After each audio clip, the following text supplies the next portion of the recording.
Appreciate you all joining us on a hot afternoon. Hope you're having a good week and looking forward to a good holiday towards the end of this week. My name's Jordan Newsom with the West Virginia Hospitality and Travel Association. For those who are not familiar with the WVHTA, we represent nearly 200 members across the state from a gamut of different tourism-related businesses such as restaurants, hotel, travel attractions, CVBs, and all other tourism related businesses. If you're not a member of the association, we'd love to connect. My email is jordan@wvhta.com or visit us on our website. We'd love to talk about membership and how we can get you involved. We offer several different membership benefits, such as things like this. Advocacy at the Capitol, networking, continuing education, discounts to several different partners, and partnerships with the National Restaurant Association and American Hotel Lodging Association as well. So would love to chat with you if you're not a WVHTA member, and we appreciate those who are members and are on the call today. And speaking of WVHTA members, Digital Relativity is one of those, and we're excited to have Justin, their technical director, to present our webinar today on QR codes and how to reach visitors when they're already there. So, Justin, thanks for your time. Thanks for putting this together, and feel free to take it away. Fantastic. Thank you, Jordan. I'm going to share my screen really quick. There we go. So hopefully everybody can see that okay. Thanks again, Jordan, for helping put this on. The WVHTA team has been great. They made this super easy. I feel like these kinds of webinars always they feel a little chaotic coming together, and I just super appreciate Jordan's help making this happen. As Jordan said, I'm the technical director at Digital Relativity. We're an advertising agency located in Charleston. We have worked in and around the tourism space in West Virginia for a number of years. I grew up as a rafting company kid. I read many a book on the deck outside of Songer when I was in middle school. So definitely been in it and around it my entire life. I am not really one for long introductions, though, so we will just jump right in. So we're going to start with a story, well, hypothetical. I want you to imagine a young couple. Maybe they have a kid or two, and they walk up to your visitor center after hours. So it's after hours, the visitor center is closed. We can assume it's nighttime since the visitor center is closed. They walk up to the front door after a long drive, just hoping to get some information about what they can do that evening while in the area. Let's say it's the first night of their vacation, their first night in town, and they're just looking for some information. They walk up to the visitor center. Um, Kind of unreasonable to expect a West Virginia visitor center to be open 24 hours a day. Um, we're not prone to leaving boxes of guides out front outside of the door when we're closed so that people can pick them up. So without another good option, statistically, that family probably pulls out their phone and they ask ChatGPT what they should do tonight. And ChatGPT enthusiastically suggests a local pizza place. It's an old favorite. It's got years of reviews. And it says it's pretty close to the visitor center. The only problem is that that pizza place closed last year, and ChatGPT did not mention that part. Um, in this hypothetical, this is the first night of these folks' vacation, their first impression of the area, really first time putting quote unquote boots on the ground. And we just set them up for a pretty rough start to the first night of their vacation. So let's imagine that same scenario, but this time we have a QR code on that closed sign. Now, again, it's totally unreasonable to expect that visitor center to be open 24 hours a day. But let's say we've got a QR code on that closed sign, and it sends people to a page that is designed specifically for people standing in that exact spot. How did we do that? Well, we know where we put that QR code. We made the QR code, we printed it, we know where we put it, so we know when someone scanned it where they're standing. We know where that QR code is physically. So we know where that person was physically when they scanned it. We know the date. We know the time of day. If you, like me, are experiencing uh, today's West Virginia weather, we also have a pretty good idea of what the temperature is wherever they're standing. So we can suggest another local restaurant that is actually open because our website has a calendar on it. We know that that restaurant very close to the visitor center has free live music tonight. And we also know that parking is free. They've already parked where they should to get free parking to go to that restaurant.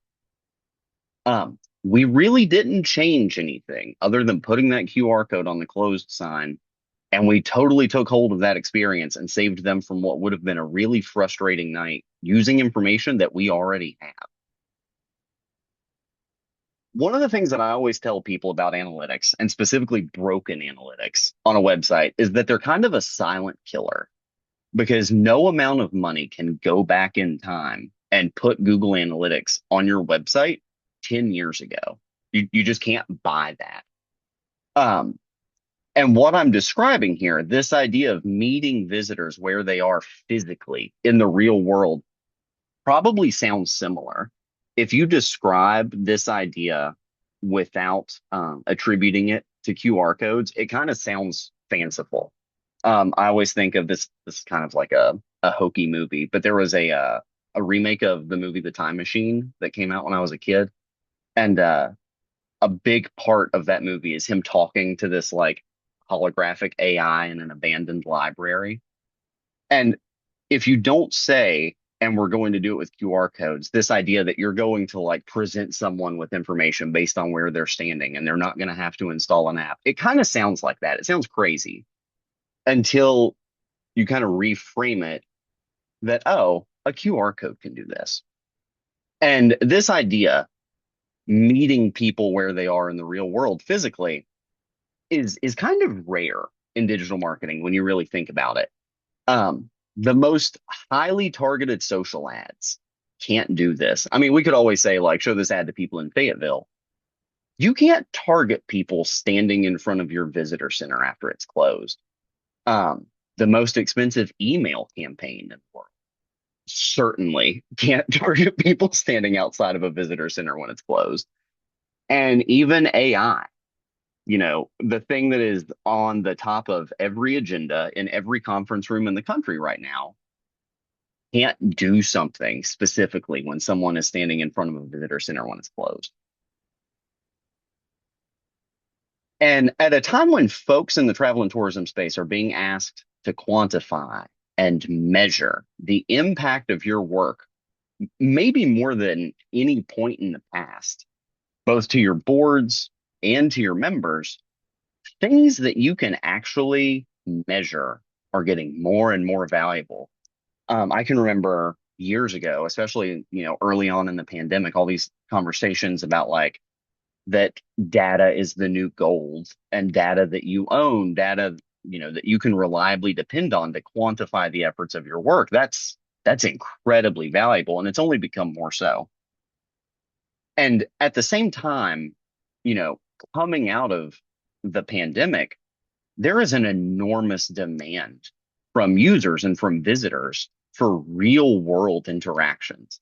Um, when things kind of first started reopening a few years ago, I remember seeing this reflected across the board when we looked at the analytics for all the folks that we worked with, what we at the time were calling revenge travel. This idea that like, oh, I couldn't go on vacation for, that year, that 18-month period. And we saw that kind of bounce back, with a vengeance. People were going on vacations trying to make up for lost time. And that demand, that sense of scarcity around real world interactions has only grown in the meantime with social media, artificial intelligence, all of these things. There is a desire among people for things that are physical, things in the real world. And I think as we go through this, you'll see that QR codes might just be the answer to that. So I gave my first conference talk ever in 2011. And it just happened to be about QR codes. I regrettably don't have a picture of me with my ridiculous sideburns giving that talk in 2011. I did manage at the time to take a picture of my name on the sign, probably to send my grandma. But I show you this to kind of set the stage for just how long we've been talking about this technology. 15 years ago, 2011, QR codes were cool, but they were still kind of weird, and they were a little bit of a novelty. They required special apps. No phones had QR code scanners built into them. This is insane to believe, but the iPhone was less than 5 years old when I gave that talk. So mobile web was also still kind of a novelty. The idea that you had a desktop website and a mobile website, and those were separate websites, was still very much the norm. But there was this sense that wouldn't it be cool if you could put a link in the real world?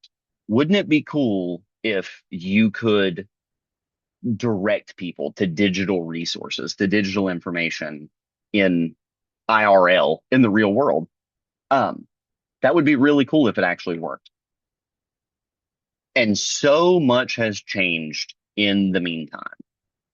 Uh, for most people, their phone is the computer that they use the most. Um, and every modern phone has a QR code scanner built into the camera. Just this month, Apple announced that in the new version of iOS that's coming out this fall, you'll be able to save arbitrary QR codes to the Wallet app on your iPhone. And I realize how that sounds. That sounds a little hokey. Like, why would I save a QR code to use later? And I have a really good example of this where if I could have done this years ago, this would have saved me personally a lot of fretting. So since 2011, when I moved back to West Virginia, unrelated to that conference talk, it just happened to be the same year, I started mountain biking. And the Arrowhead Trails here in Fayetteville, I grabbed the PDF of that trail map from the National Park Service and I saved it to my phone so that, even without cell service, if I had no internet whatsoever, that PDF was on my phone. So if I were on the trail and I got lost, I would always have that map. I've probably ridden a few hundred miles of that trail system that, it's less than 50 miles, but I have ridden that every inch of that trail system since then. But every phone I have had since 2011, I have kept that map on my phone just in case. You never know. Maybe you're out there, something happens to you, someone finds your phone, maybe they get lost, whatever the case may be. I keep that map on my phone. This year specifically, I don't know what it is. I've run into like three people from out of state on those trails who have gotten lost. And I've been like, oh, I have the PDF of the map. And what happens is I have to text that stranger the PDF of that map, which means I have to give that stranger my phone number. If I had a QR code saved to my phone that would just give them the map, they could just get it and I wouldn't have to give them my phone number. So it's a long way of saying there is a lot that can be done with QR codes that isn't obvious at first glance. I think if you put me in a corner and you were like, could you use QR codes to get the Arrowhead Trail map to people from your phone? My first thought would have been no. But when you really think about it, there's no reason you couldn't. And again, that's totally anonymous. You wouldn't have to give them your phone. You wouldn't even have to, or your phone number. You wouldn't even have to tell them your name. And that doesn't even get into payments. Square, Cash App, things like that, these have become the de facto payment platform at every farmer's market in the country. Um, I'm not sure anyone has done more to normalize the use of QR codes than these payment platforms have. And this is so second nature. This is so obvious. This example didn't even occur to me. I did this.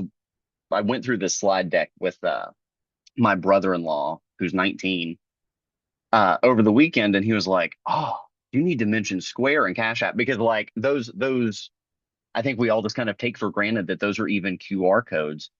But if you've ever paid for baked goods or cheese or whatever the case may be at a farmer's market, odds are good you had to scan a QR code to pay those folks. And it's just become infrastructure. It's just a part of everyday life.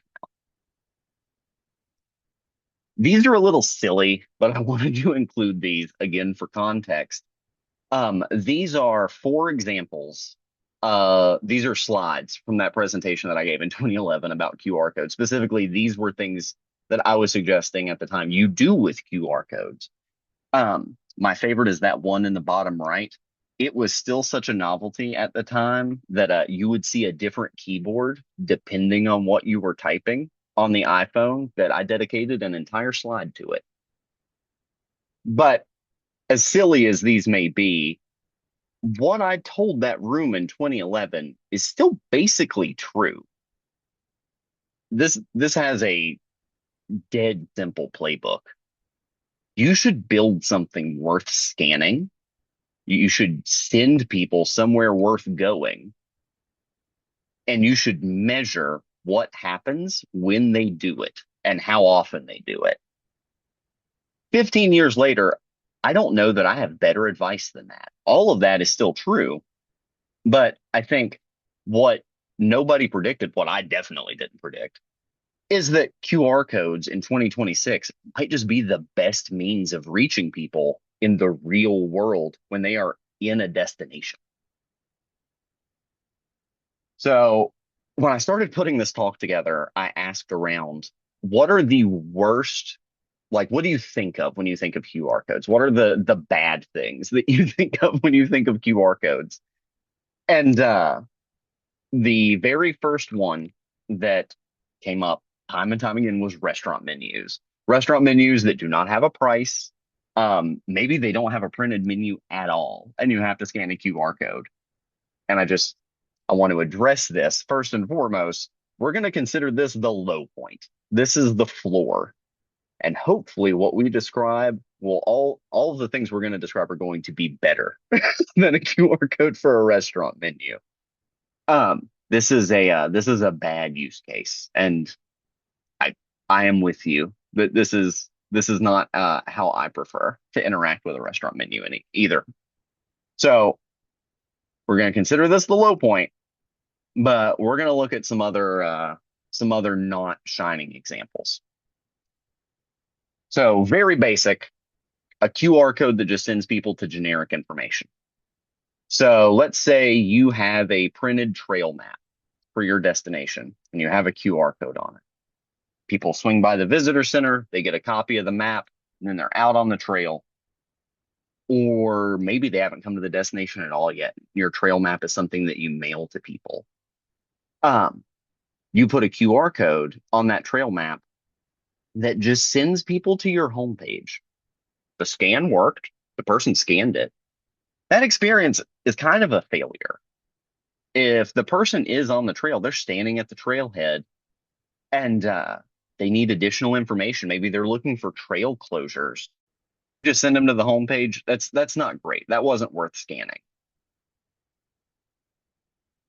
This next one. So a fixed URL, what that was printed that you can't change the destination later. So let's use that trail map example again.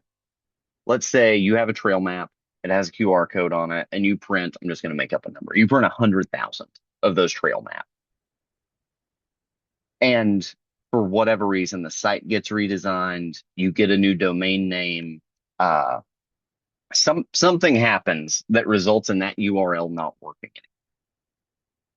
The issue is that you can't change it with a QR code like this. So again, this is an example of a QR code done poorly. This is something done incorrectly. The site gets redesigned, the URL changes, and now there are 100,000 QR codes out there in the world that are just wrong. You can't change where they go now.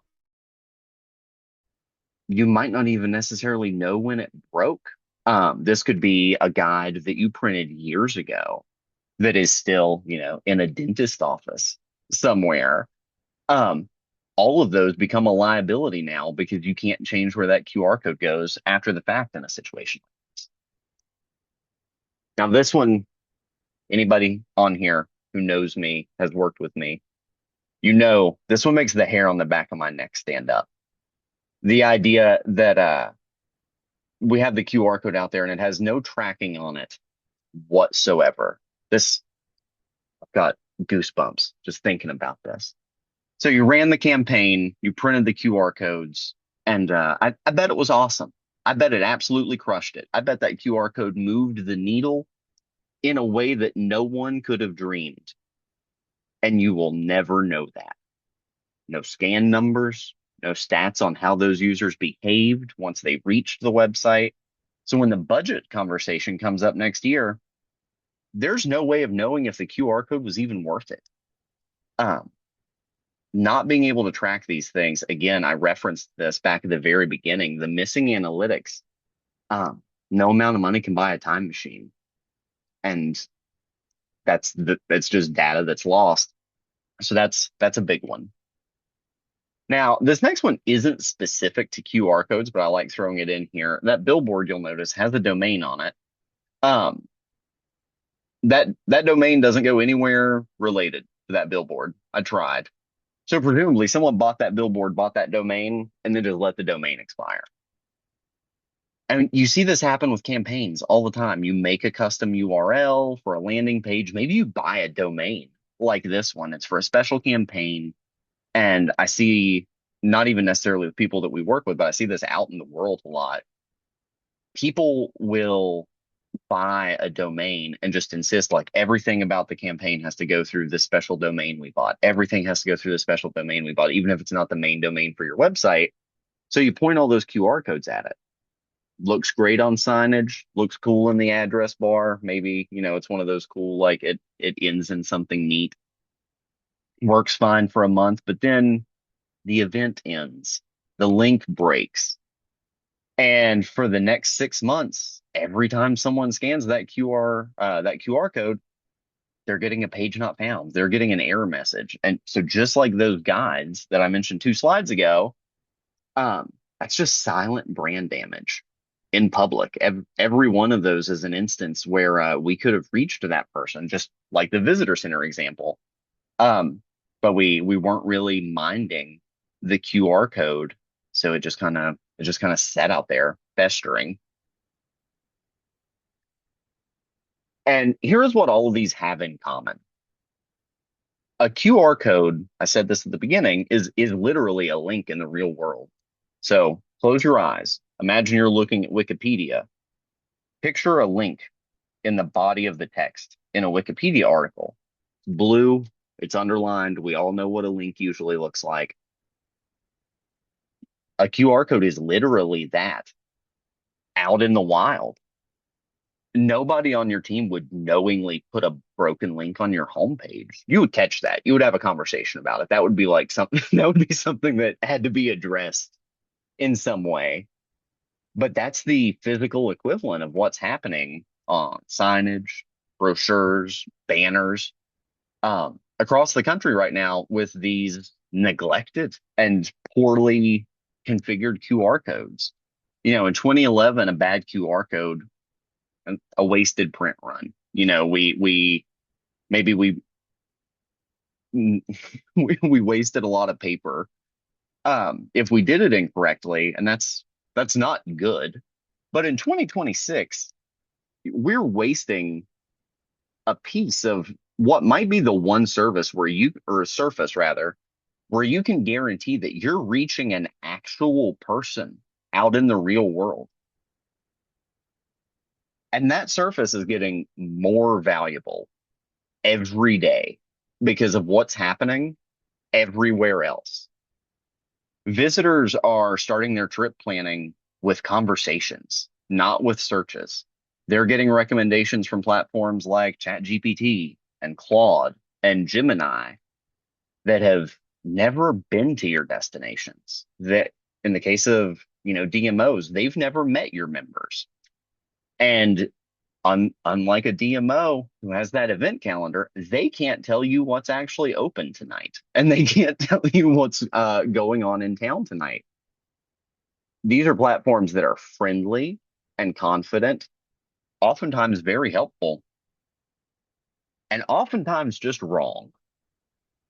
When a traveler discovers your destination through one of these AI assistants, that assistant owns that relationship.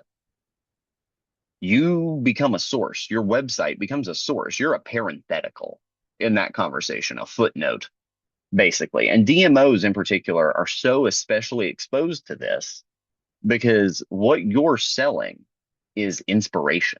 It's information. It's not a transaction necessarily. There's no cart. In most cases, no reservation, not an actual purchase that's taking place that necessitates that relationship come back to you in some way. Once the platform gets that information from you at some point in the past, it doesn't really need you anymore. But I think there is something to that poking fun at Google doesn't quite get to the heart of. This is the exact same dynamic that furniture makers went through when IKEA started bringing mass-produced furniture at cheap prices to consumers. The mass production of furniture didn't kill handmade furniture. It was honestly quite the opposite. It made handmade furniture far, far, far more valuable because it showed just how special something could be when it was made by an expert. And AI is doing the exact same thing here. You can find generic trip recommendations everywhere. I could ask my glasses to make an itinerary for me. I would imagine a lot of people on this call could probably ask their refrigerator to find a cabin near them. But verified in market, real time engagement, you can't fake that. And that's where QR codes really shine. That is a real person in a real place at a fixed point in time, and no platform can intermediate that. Social media can't, again, email can't. The manufacturer of the phone even can't because the QR code scanner is just built into the camera. No AI tool can replicate that. This idea of meeting people in the real world physically with information like this, with QR codes, with interactions like this is one of the very few things in marketing that is definitionally basically impossible to fake. And that's getting really rare. Across all of the folks that we worked with last year, we saw more than 100,000 QR code scans. That's crazy. That's a huge number. As someone from Logan County, I've probably never even seen 100,000. That is an alarming amount of people. And in the context of QR codes, it's important to keep that in mind. Those are literally people. So to put that in context, those are real people. That's more people than can fit in the Denver Broncos home stadium during a game. Every single one of those is a real person who made the choice to pull out their phone and scan that QR code. It wasn't this, it wasn't swiping, it wasn't scrolling. They lifted their phone and scanned that QR code. No bot can do that. That's not an impression. That's a real engagement with someone out in the world. That verified engagement like that at scale out in the real world is something really, really special. And again, QR codes are generating that at scale, 100,000 last year, over 100,000. So I'm going to keep harping on this. That's a ton of traffic. 100,000 is just objectively a huge number. But those aren't casual interactions either. When we look at traffic to the websites that we manage from QR code scans, and again, this requires that tracking be set up properly. This fluctuates with campaigns and seasonality a little bit, but on the whole, engagement metrics, things like time on site for people who arrived on a website from a QR code consistently outperform site averages. Uh, that is in a world where organic search is basically drying up, the fact that we have any channel where we are reliably outperforming site averages at a scale like that is really cool. And the fact that it's a QR code and that's an indication that that person, that's such a qualified lead, knowing that, that person physically took an action to do that, that's huge. And that's, again, just so rare today. So let's go back to that visitor center at the very beginning. The QR code on the close sign. We know we are 100% not going to just point it at the homepage. We know we're not going to do that. We're going to point it at a landing page that is specifically built for this moment. That page knows where that person is standing because you know where that person is standing because you know where you put that QR code. It knows the time, it knows the day and the day of the week. It can pull in the weather. So again, when that family scans it, it's 8 p.m. on a Tuesday in October. That page knows what's happening right now. It knows what's happening tonight, where they can park, what's within walking distance of where they're standing. That page being something that people get to digitally from the real world means that page can change every hour without you having to make a new sign. The QR code points to the page, but the page can evolve. The page can be dynamic.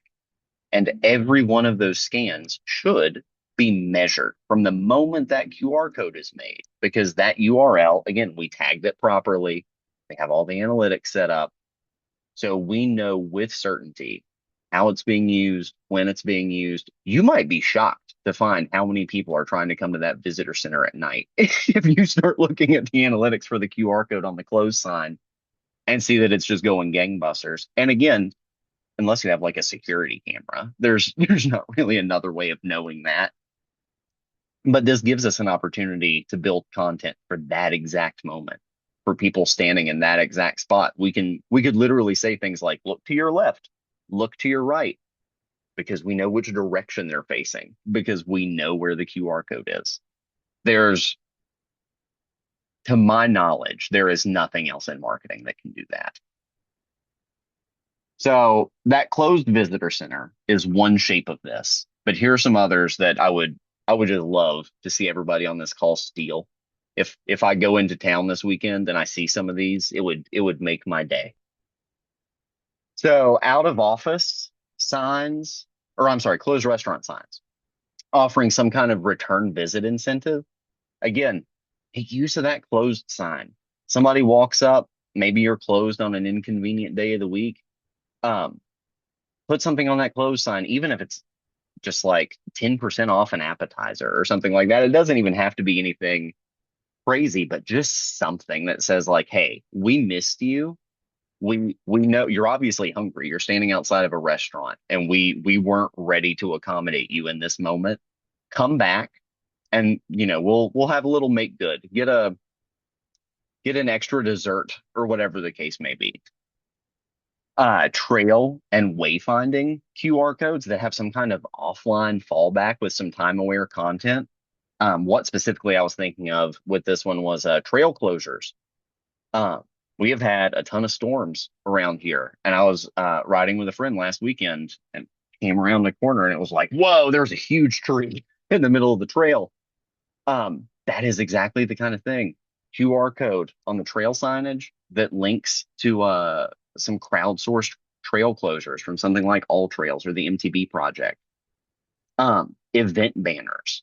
This is another one where like the nature of an event is that it will end. So, hypothetically, you don't get all the signs down the minute that the event's over. Send all those QR codes to some kind of wrap up content or some teaser for the next time the event's going to happen, be that next month, be that next year, but just something to give people a little taste like, hey, this, you obviously scanned this at an inopportune time for us, but we do have something for you in this moment. Co-op print pieces, with partner specific tracking so that you can prove which partners are delivering the scans. Being able to say like, man, scans really drop off toward the end of this guide. That's huge. You may determine that, you know what, we could double the length of this guide, or maybe it doesn't need to be this long. Maybe people aren't consistently making it to the end. Um, a ton of cool stuff that you can do with those. And again, steal them. They're they're I would love it if those got used. But what we're really talking about is something that marketers, even before digital marketing, have been chasing for years. And tourism marketers specifically, what would you say to a visitor to make their trip magical if you were standing right next to them?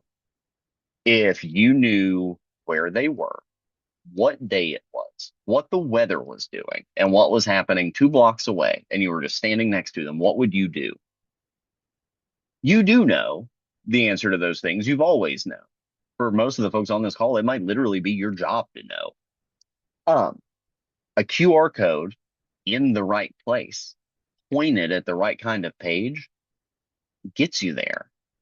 So my recommendation, what I'm going to say everybody on here should do, pick one experience, one spot, set the QR code aside, set the page aside. Don't think about that yet.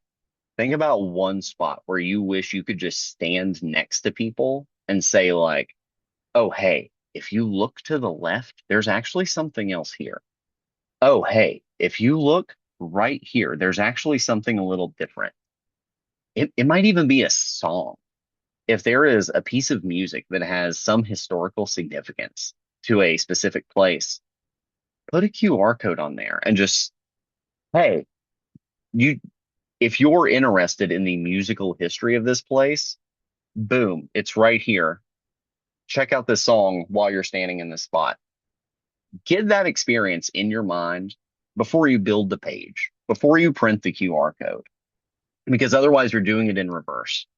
Um, you have to start with making something worth scanning, getting people information when they need it that is actually helpful in that moment. Because again, you know where they're standing, you know where you put the QR code. So think about what would be useful in that moment, then do it. Make the page. Uh, One of the things that came to mind putting this together, make the page before you make the QR code, and then take your phone and literally go stand in that spot and see if the page helps you. You may find standing there like, man, there's a lot you have to scroll through when you're standing here. Um, and revisit it before the QR code ever gets printed. So again, think about the experience, build the page, go to where the QR code will be, and then print the QR code, then put it out there. That would be my one recommendation for everyone on the call. Just one QR code. And that is it for the actual slide kind of informational part of the presentation. I would love to take questions. Oh, hold up. One sec. There we go. I would love to take questions. If anybody has them, I seem to have lost my Zoom controls. There we go. If you have any questions, if you want to drop those in the chat, and it's not because you're looking for my sideburns. um, any questions that are not about my sideburns, drop those in. Where do we get QR codes that we can complete on the back end? So there are a ton of tools for generating QR codes. I would say my recommendation would be, if you are looking for tools to generate QR codes, um, it should require a login. And I say that because so many of these, like I think Canva has one that doesn't require that you log in.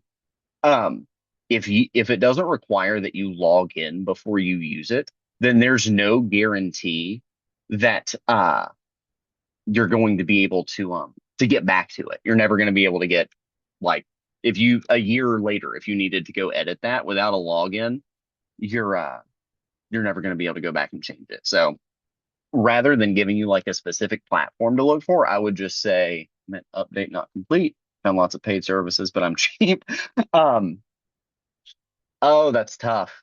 So specifically, the question was if you have a QR code that you need to update later, and what you're looking for is one that is not necessarily paid.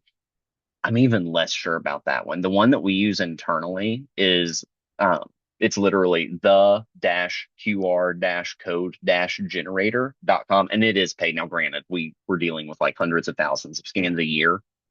But I do think you're probably going to be looking at some paid options if you're doing these at scale. I will say though, if you wanted what's the word I'm looking for? A kind of backdoor way of doing this without necessarily paying for a QR code generator tool, you could use something like Bitly, like a link shortener.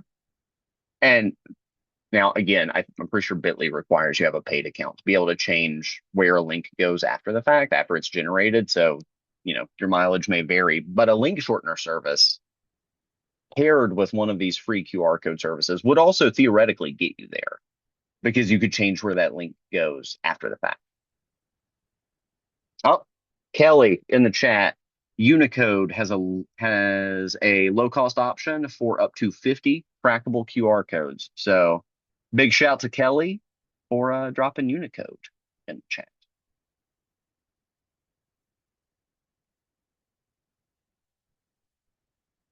Anybody else? Any QR code questions? The dash QR dash code dash generator. That is the one.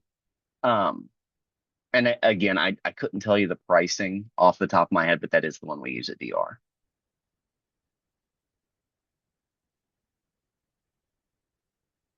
If I try to build this all myself and fail spectacularly, are you going to fix it for me? Tim, you know I am. Tim, I could walk to your office right now and help you. Is it still best practice to use short URLs in the QR code rather than long URLs and UTMs? I am so glad someone asked this. I had a slide about this and I took it off because I thought it was too in the weeds. So this is uh kind of weird to describe. This probably tells you more about me than I would prefer, although I guess people are already looking for my sideburns. So we're probably past that point. Um, but you can tell when you look at a QR code how long the URL is. And I know this is going to sound insane to describe, but I'm constantly doing this with my wife when we're out places. I'll be like, they didn't shorten that URL. When you look at a QR code, and again, this is so weird to try to describe if you're not literally looking at a QR code, but it looks busier, like the black portions of the QR code are smaller and there are more of them. That typically means that there is more information in that QR code. So the URL is longer. Uh, we absolutely, another question, sorry, can DR provide advice on an hourly basis on this topic? We absolutely can. Um, if you want to just reach out, digitalrelativity.com, drop a message in there. We would love to work with anyone who wants to talk about QR codes. Um, but when you're looking at them and the black spots are really small, really kind of busy looking, and there are a lot of them, that's typically a sign that the QR code has a ton of information in it, that the URL is really long.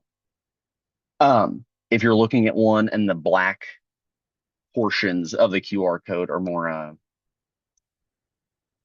contiguous, I think would be the word. They're bigger. They're more clustered and there are more of them. There are less little dots in the QR code. That typically means that URL is pretty short. Best practice, I would say, is still to try to keep that URL short. If you're using a redirect layer, like we talked about at the beginning, to be able to change it after the fact, you should be able to add all the UTMs and tracking stuff that you would need to without necessarily making the QR codes dots get really big or really small, rather. But yeah, best practice. Absolutely. Keep that URL as short as you can. And if you're using, again, a tool that will redirect it for you, the UTMs really shouldn't hurt it.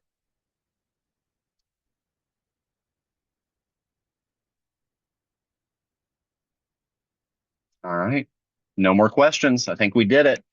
Sure, everyone's probably a little addled from it being 90 degrees today. Well, we certainly appreciate it, Justin. This was definitely informative. We had a good crowd and some really good questions. We will try to save this and upload it to our YouTube link, and I believe Justin will be sharing it as well from the DR group. Yep. But just wanted to say thanks again to Justin, Digital Relativity, and everyone for joining. Feel free to give Justin or myself a shout if you have any questions, especially on today's webinar, and we will see you all soon. Thanks again, Jordan. You guys have a great day. Thank you all.